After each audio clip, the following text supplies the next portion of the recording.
오늘 우리가 창세기 말씀 39장의 내용을 우리가 함께 살펴가려고 합니다. 우리가 지난주에 읽었던 이 38장의 내용은 조금 끼어든 이야기처럼 우리가 살펴봤습니다. 야곱의 아들들 가운데서 유다의 가정사에 대한 말씀을 우리가 함께 살펴보았었죠. 죄로 인하여 점철되었던 그의 가정, 파탄 지경에 처해져 있는 그런 가정임에도 불구하고 하나님의 은혜가 여전히 함께하고 있다 하는 것을 우리가 생각해 봤고, 하나님의 은혜는 이 죄가 가정을 파괴하는 것보다도 하나님의 은혜가 이 죄보다 더 크다 하는 사실들을 우리가 함께 생각을 해보았습니다.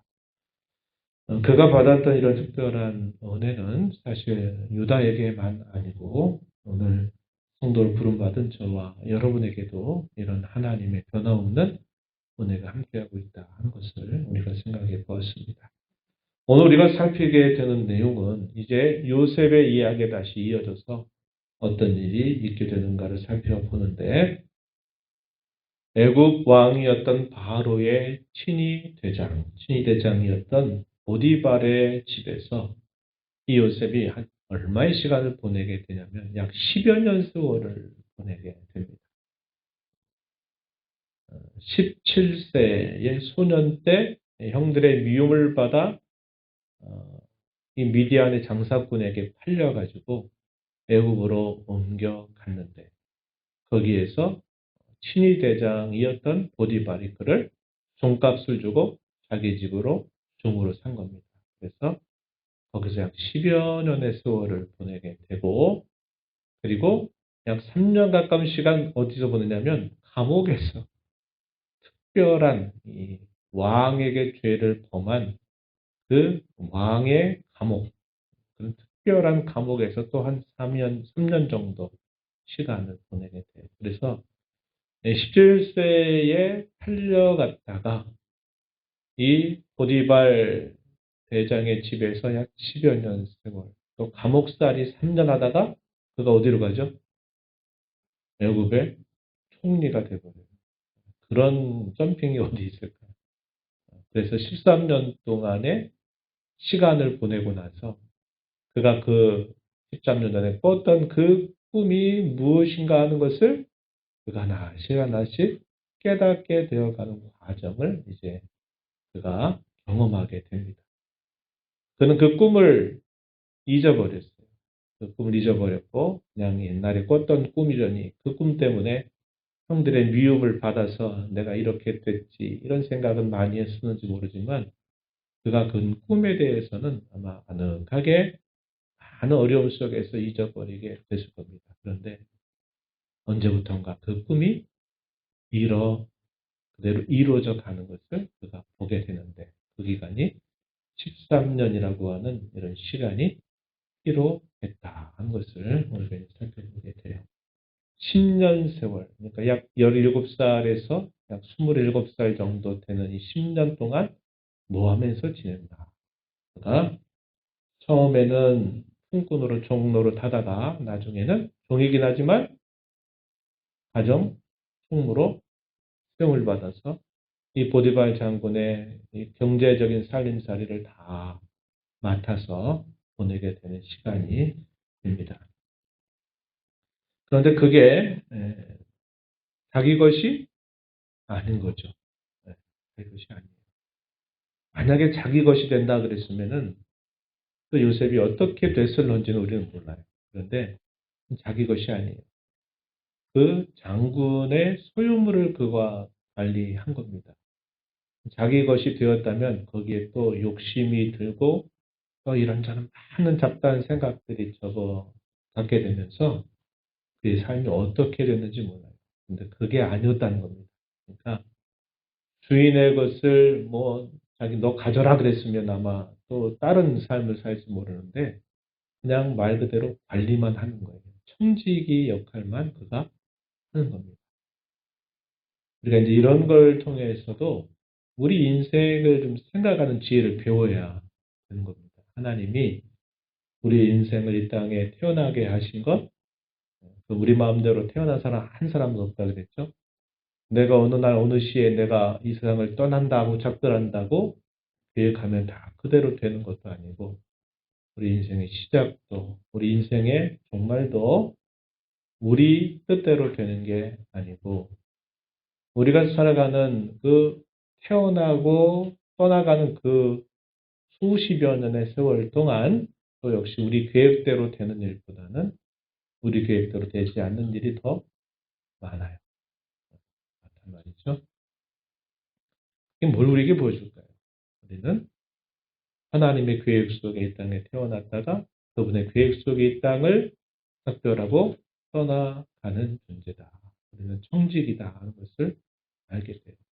그런데 거기에서 청지기 정신을 잊어버리고 내가 뭔가를 막 가지려고 소유를 늘리고 막 여기 이제 마음을 쓰게 되면 그때부터 이제 곁길로 이렇게 빠져들기 시작해서 나중에 길을 찾지 못한 채 그냥 세상 작별하고 떠나는 사람들이 너무나 많은 거예요.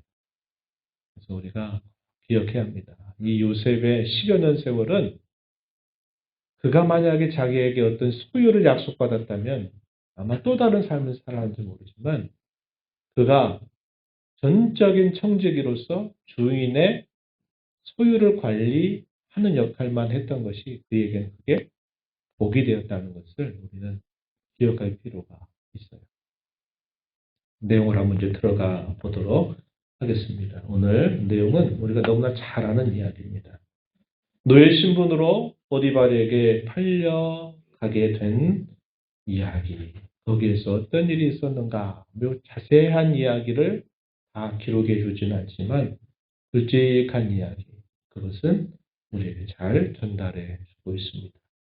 이 39장의 내용 1절부터 20절 앞부분까지의 내용은 바로 그 이야기를 말해 주는데 처음에는 그저 종으로 팔려갔는데 나중에는 이 보디발 장군의 인정을 받아가지고 가정 총무, 종이지만 가정 총무의 역할을 그가 하게 되는 모습이 나타나게 됩니다. 그리고 그 다음의 이야기는 10여 년 세월을 보내고 나서 이제 어디로 가게 되냐면 더 험지로 빠져들게 되는데 그것이 특별 감옥에 그가 죄수 생활을 하게 됩니다. 이게 한 3년 정도의 시간이 흘러가요.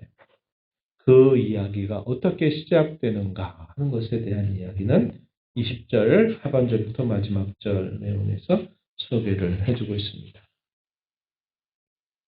이스마엘 사람에게서 종으로 팔려서 당시 애굽 나라 먼 땅으로 그가 끌려가더니 거기서 신이 대장이었던 보디발의 종으로 그가 종이 되어 버리게 됐습니다. 그런데 그는 흘러가는 시간 속에서 어느 정도의 시간이 흐르는지는 알 수 없지만 그러나 그는 그의 주인에게 인정받는 사람이 됩니다.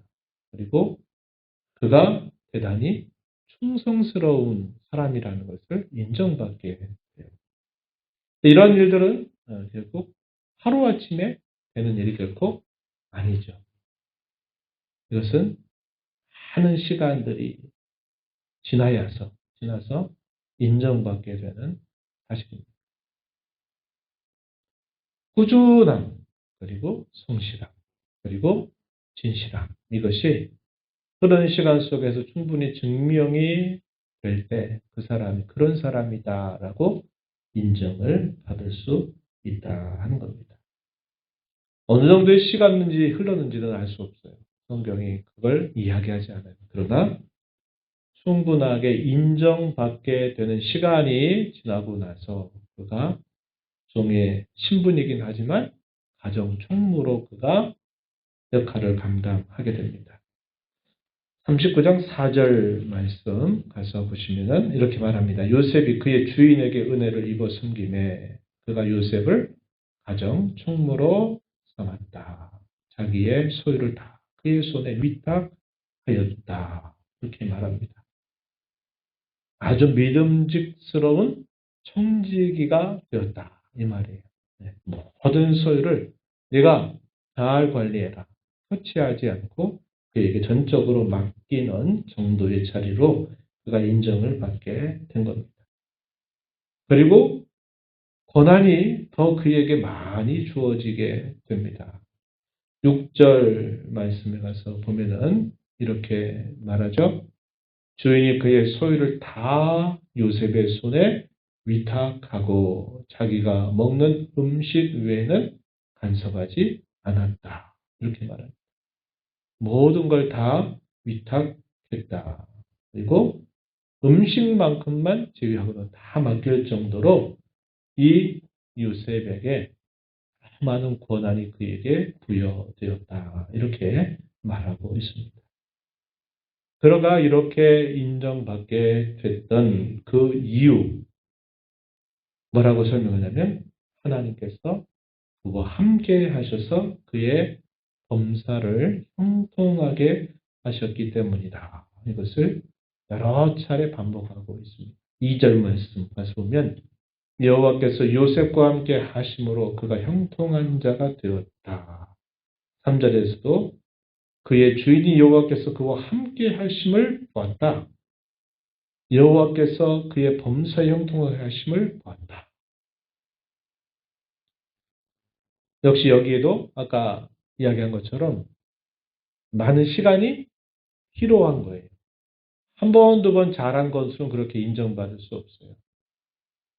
요셉 자신이 그러한 사람으로 인정받게 된 데는 하나님께서 그와 함께 하셔서 그를 계속적으로 붙들고 인도해 가셨다 하는 것이 중요한 원인으로 설명이 되고, 그것이 믿지 않았던 이방의 친위대장의 눈에도 그게 보였다 이 말이에요. 저 아이가 섬기는 그 신이 저 아이를 붙들고 있구나. 참 좋은 일이로구나 하는 것을 그런 시간 속에서 보게 된 거예요. 이런 삶이 된다 얼마나 이게 복된 일이겠습니까? 우리 주변에 있는 사람이 우리 자신들을 보면서 저 사람은 나는 그 신앙은 안 가지고 있지만 저 사람은 정말 저 사람이 믿는 그 신, 그 하나님이 항상 그를 붙들고 있다는 것을 볼 수 있다면 이게 얼마나 복된 일이에요. 이방의 높은 직급에 있었던 그런 주인에게 그것이 보일 만큼의 충분한 시간이 지났고 그런 일들 속에서 하나님이 함께 하셨다. 이렇게 이야기를 해줍니다. 5절에서도 역시 그 표현이 반복이 되죠. 여호와께서 요셉을 위하여 그 애굽 사람의 집에 복을 내리심으로써 여호와의 복이 그의 집과 밭에 있는 모든 소유에 미쳤다. 이것이 시간 속에서 충분히 증명되었다는 겁니다. 그래서 이 아이는 모든 걸 다 맡겨도 좋을 아이다. 이렇게 인정을 받아서 가정 총무가 된 것입니다. 그가 한 번도 이런 일을 경험해 본 적이 없었잖아요. 그죠? 17세의 소년의 나이로 어릴 때는 아버지의 특별한 사랑을 받아서 그런 일을 해본 적이 없어요. 형제들이 뭐 하는지 살펴보고 아버지한테 말씀드리고 이런 일만 해왔던 이 요셉이 가정의 그 총무가 돼서 큰 살림살이를 다 관장하게 되면서 그가 뭘 배울까요? 소위 이제 경제학을 배우게 된 겁니다. 오늘날로 말하면 경제학을 배우는 거예요. 경제, 어떻게 이런 물질들이나 재물들이나 이런 소유들을 어떻게 올바르게 관리하는가를 10여 년 세월 동안 하나님이 그로 하여금 경험하게 하신 거죠. 특별 유학이다. 이렇게 말할 수 있는 부분입니다. 특별 유학. 고난 중에서 자기도 몰랐는데 그 고난 속에 하나님은 그로 하여금 이런 재물을 적절하게 관리하는 지혜를 배우는 시간들을 이 10여 년 세월 동안 가르쳐 주신 것이죠. 그러던 어느 날, 이 요셉이 외모도 굉장히 빼어났고, 사람이 정직하고, 또 주인이 다 인정하니까, 이 보디발 장군의 아내의 마음이 이 요셉을 향하게 된 겁니다. 6절 하반절에 읽었던 말씀 보니까 요셉은 용모가 빼어나고 아름다웠다 이렇게 말합니다. 얼굴도 잘생기고 사람도 멋있고 돈도 잘 관리하고 충성스럽고 하니 뭐 더 말할 나위가 없는 거죠. 또 그럼에도 불구하고 여전히 종이니까 은밀하게 둘 사이에 은밀한 일을 하게 되면 그걸 얼마든지 숨길 수도 있고 할 수 있는 게 있는 거죠. 그러니까 이 보디발의 아내가 이 요셉을 유혹하기 시작합니다. 처음에는 어떻게 합니까? 눈짓과 말로 요셉을 유혹을 하기 시작해요. 7절 말씀에 그 후에 그의 주인의 아내가 요셉에게 눈짓하다가 동침하기를 청하였다. 당시에 종은 하나의 소유물이었거든요. 소유물. 그러니까 얼마든지 은밀하게 이런 일을 하고 입단속만 하면 되니까. 그래서 지루하게 유혹을 시작하게 됩니다. 근데 요셉이 그 유혹에 넘어오질 않는 거죠. 그러니까 어떻게 합니까? 매일매일 그렇게 하는 거예요. 10절 가서 보니까 여인이 날마다 요셉에게 청하였다. 만약에 요셉이 그날 있을 때 보디발 장군이 들어왔을 때 만약에 입이 가벼운 사람이고 말할 수 있는 그런 사람이었다면 이 여인이 그렇게 못할 거예요. 말도 함부로 안 하고 또 아무리 이래도 남편에게 이게 발각이 되고 이러지 않을 거다 할 정도로 이 요셉을 그만큼 이 사람이 믿었던 거죠. 그러니까 계속 집요하게 날마다 이렇게 요청을 했어요.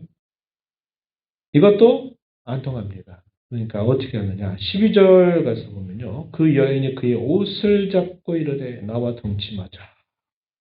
이제는 그의 행실을 통해서 그런 집요한 유혹을 더욱더 구체적으로 계속하게 된 것입니다. 요셉은 어떻게 반응을 했을까요? 8절 보면은 요셉이 처음에 얘기했을 때 거절하며 자기 주인의 아내에게 이르되 내 주인이 집안의 모든 소유를 간섭하지 아니하고 다 내 손에 위탁하였으니 이 집에는 나보다 큰 것이 없고 주인이 아무것도 내게 금하지 아니하였어도 금한 것은 오직 당신뿐입니다. 내가 어떻게 이 큰 악을 행하여 하나님께 죄를 짓겠습니까? 이러지 마십시오. 이렇게 처음에 거절을 했어요. 네, 뭐라고 말해요? 하나님께 죄를 짓지 않겠다. 이렇게 말을 했습니다. 10절에 날마다 막 유혹을 했을 때 요셉이 역시 듣지 않아요. 그리고는 요셉은 어떻게 합니까?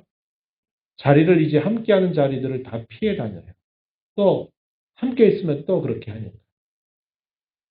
나중에 그의 옷을 잡고 막 나와 함께 한번 동침하자라고 요구했을 때 요셉은 어떻게 했습니까? 뛰쳐나가 버리죠. 뛰쳐나가 버립니다. 그래서 집요해지는 그 유혹에 대하여 요셉은 그에 걸맞는 대처로 그 유혹을 이겨내는 그런 자세를 보여주게 됩니다. 그 충격함은 무엇보다도 누구에게 드러납니까? 보이지 아니하시는 하나님에 대한 충격함으로 드러나요. 이것이 하나님 앞에 범하는 죄인데 내가 어떻게 죄를 범하겠습니까? 두 번째는 누구에 대한 충성스러움일까요? 보디발에 대한 충성스러움입니다. 내가 어떻게 주인이 그만 그 일을 내가 어떻게 하겠습니까? 안 한다는 거죠. 그래서 하나님께 대한 충직함, 자기 주인에 대한 충직함으로 이 일들을 다 뿌리치게 되는 거예요. 이것이 이 죄의 유혹을 이겨내는 좋은 방법을 우리에게 가르쳐 준다 하겠습니다. 우리 나중에 좀 생각해 보도록 하고요. 이렇게 되니까 이 여인이 어떻게 합니까? 이제는 악한 음모를 꾸미게 됩니다. 자기 집안에 있는 다른 사람들을 불러 모아요. 그러면서 뭐라고 얘기냐면 저 요셉이 나와 동침하자고 내게로 찾아왔다. 완전 거짓말을 이렇게 하면서 안갚음을 하는 겁니다. 네가 이렇게까지 했는데 그렇게 그래 한번 너 당해봐라. 그래가지고 오히려 반대로 좀 거짓말을 하면서 선동을 하게 됩니다. 남편이 찾아왔어요. 장군에게 하는 말. 저 요셉이 나를 희롱하려고 내게로 들어왔다. 이렇게 말을 한 겁니다. 17절 한번 보세요.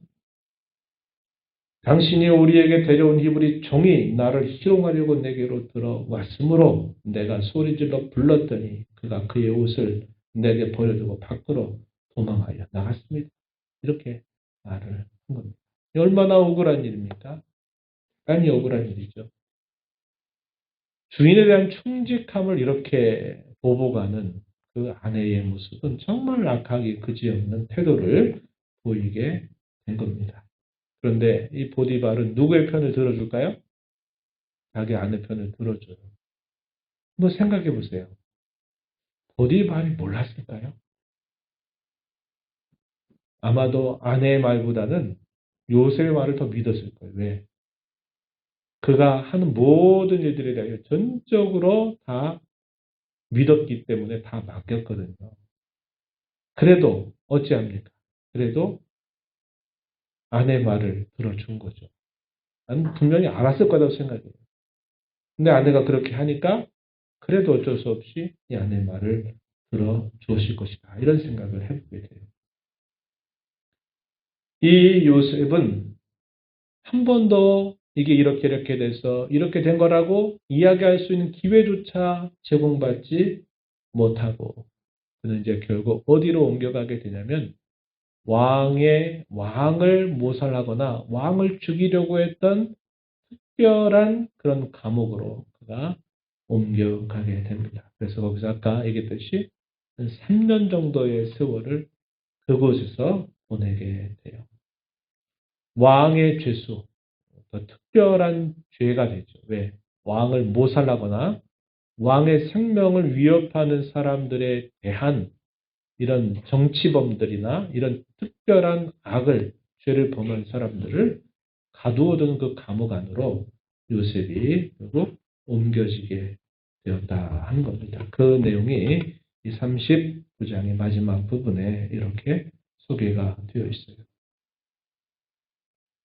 20절 말씀해 보니까 이에 요셉의 주인이 그를 잡아 옥에 가두니 그 옥은 왕의 죄수를 가두는 곳이었더라. 요셉이 옥에 갇혔지만 여호와께서 요셉과 함께 하시고 그에게 인자를 더하셔서 간수장에게 은혜를 받게 하셨다. 거기 가서 또 간수장에게 야, 쟤는 믿을 만한 아이로구나. 또 시간이 지나면서 인정을 받게 돼서 그 감옥에 관계된 모든 재반 사무들을 다 역시 또 이 요셉에게 맡기게 됩니다. 22절 그 재반 사무를 요셉이 처리하게 하죠. 그리고 그의 손에 맡긴 것을 무엇인지 살펴보지 아니했다. 이 말은 그가 하는 일은 전적으로 간수장도 신뢰되었다. 이렇게 말합니다. 그 이유에 대해서 역시 동일한 이유로 설명하죠. 마지막 절 하반절 이는 여호와께서 요셉과 함께 하십니다. 여호와께서 그를 범사에 형통하게 하셨다. 그 이유를 이렇게 설명해주고 있습니다. 이것이 이렇게 해서 10여 년 넘는 세월을 이제 보내게 됐던 이 요셉의 시간들이었어요. 청지기, 보디발 장군의 집에서도 아주 신실한, 그리고 너무 일 잘하는 청지기. 감옥에 가서 약 3년 세월을 보내게 되는 동안에도 거기 모든 재반 업무들을 다 요셉에게 맡겨서 네가 해. 이렇게 충분한 신뢰를 받으면서 3년 시간들을 보내요.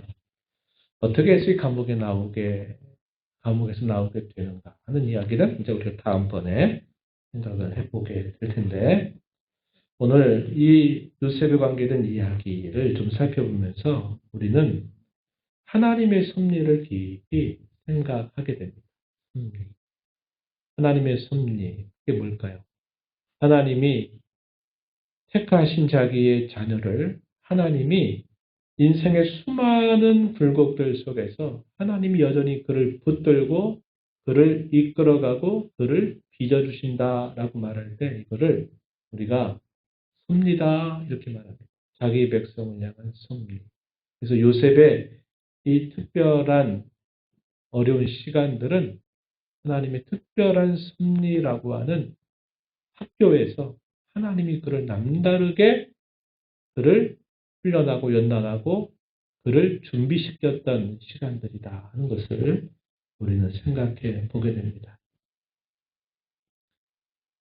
그는 참 한편 인생을 살면서 이게 단순하게 풀리지 않는 많은 문제들을 잘 보여주고 있습니다.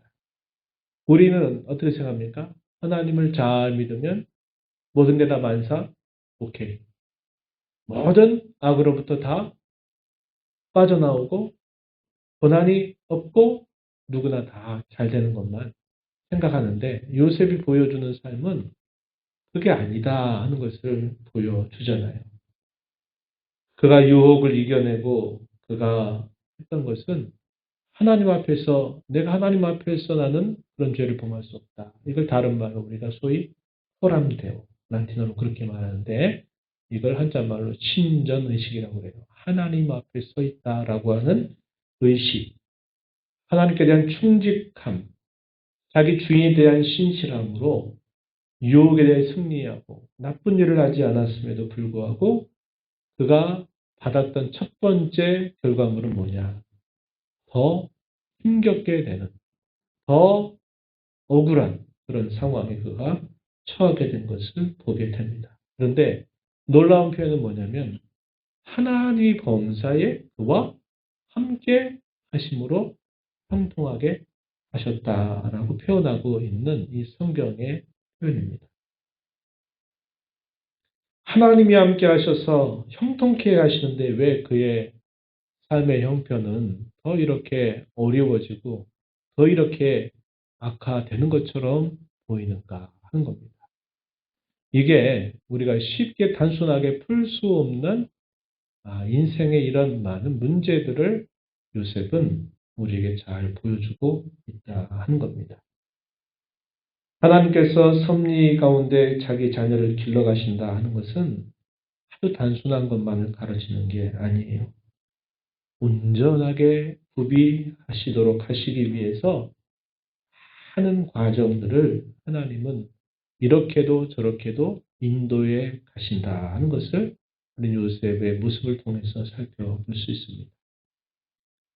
외적으로 잘 되는 것, 그거보다 더 중요한 게 무엇이냐. 그의 내면이 잘 빚어져 가는 게 더 중요한 것이죠. 개인적인 자신의 체험이 자기에게 진정한 복이 된다 하는 것보다도 그는 이런 특별한 시간들을 통해서 하나님이 그를 어떻게 만드냐면 자기 개인의 영달과 자기 개인의 영예를 위해서 번영과 잘됨을 위해서 하나님이 준비하신 게 아니라 무엇을 위해서 준비합니까? 하나님이 약속하신 원대한 구원의 역사를 보여주어서 그로 하여금 하나님이 자기 백성들을 어떻게 하나님이 위하고 계신가를 이 한 사람의 특별한 연단 속에서 하나님이 그를 준비해 가신다는 것을 우리는 보게 되는 겁니다. 그래서 자기 개인의 영달, 자기 개인의 형통보다 더 우선적이고 중요한 것이 주님의 교회 혹은 주의 백성들 전체의 그런 경험, 이것이 더 중요하다 하는 것을 우리에게 보여주고 있는 겁니다. 그렇기 때문에 우리는 이런 섭리의 과정을 우리가 다 그때그때 알아차리지 못합니다. 못해요. 그냥 단순하게 우리 학교에서 배운 수학, 단순하게 영어, 단순하게 국어 잘하면 되는 게 아니라 이게 얽히고 설키고 하는 다채로운 것들을 하나님이 그분의 계획 속에서 훈련하신단 말이죠. 내가 지금 뭐 하고 있는지 모르는 것 같은데 하나님은 이것저것을 위해서 나를 지금 이끌어가고 빚어가고 가르치고 연단해 가시고 계시다는 것을 하나님은 알고 계세요. 언제 이걸 깨달을까요? 지나고 나서 깨달아요. 그것도 완전히 깨닫지 못합니다. 지나고 나서 굵직한 것들을 깨닫는 게 다 우리가 살아가는 삶의 깨달음이에요. 여러분이 살아온 인생에 대한 깨달음을 한번 이야기해 보라면 여러분들이 다 얘기할 수 있습니까? 그리고 그 깨달음이 다 맞을까요? 그리고 전체가 될까요? 그렇지 않아요. 깨달음이 대단히 부분적이에요. 그러니까 우리는 지나고 나서도 깨닫는 것이 아주 미미한 정도만을 깨닫는 거예요. 근데 확실한 건 뭐예요? 하나님이 그가 어떤 형편 속에 있더라도 하나님이 그와 함께 하고 계시다 하는 것은 확고하고도 변함이 없는 사실이죠. 성도로 부름받은 자녀들에게 하나님은 언제나 함께 하신다고 분명히 약속하고 있습니다. 이것만큼 확실한 것은 없어요. 그리고 그 일의 끝이 됐을 때 우리가 깨닫는 것도 많지는 않아요. 그건 하나님의 그분의 생각 속 안에 다 감춰져 있기 때문에 우리가 알 수 있는 것들은 많지가 않아요. 그럼에도 이 요셉이 어떤 형편 속에 있더라도 하나님이 그와 함께하고 계시다 하는 이 사실만큼은 아주 분명한 사실이었다 하는 것처럼 오늘 우리가 이 땅에 성도로 살아가는 우리의 인생 속에서도 하나님은 그와 같이 우리와 함께 하신다 하는 사실들을 우리가 확고하게 믿고 자리 잡고 살아가야만 한다 하는 겁니다. 주께서 우리에게 보이시는 것은요, 고난이 없는 형통이 결코 아닙니다. 또 고난이 없는 영광도 결코 아니에요. 오히려 고난 중에서의 형통이죠. 그걸 보여줘.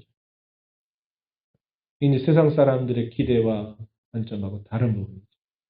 고난이 없는 형통을 사람들은 원하고 우리도 본성상 그걸 원하지만 하나님은 고난 가운데서의 형통을 우리에게 맛보게 하시고 우리에게 고난을 통과해서 얻는 영광을 우리에게 주시는 분이시다 하는 것을 우리는 기억하면서 살아가야 합니다. 고난의 시련의 강도가 더 커져가면 커져갈수록 하나님은 그만큼 더 함께 가까이 하셔서 위로하시고 붙들어 주시고 지켜주신다는 것을 보게 돼요. 위로의 하나님이라고 말할 때 그런 분이라는 겁니다.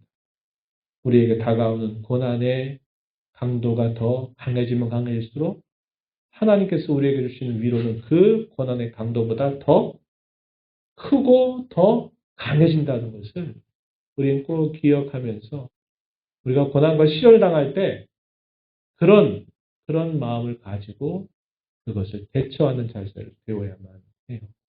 이것이 하나님의 변치 않는 약속임을 우리가 기억하면서 살아가야겠습니다. 마지막으로는 죄의 유혹과 죄를 이기는 방법.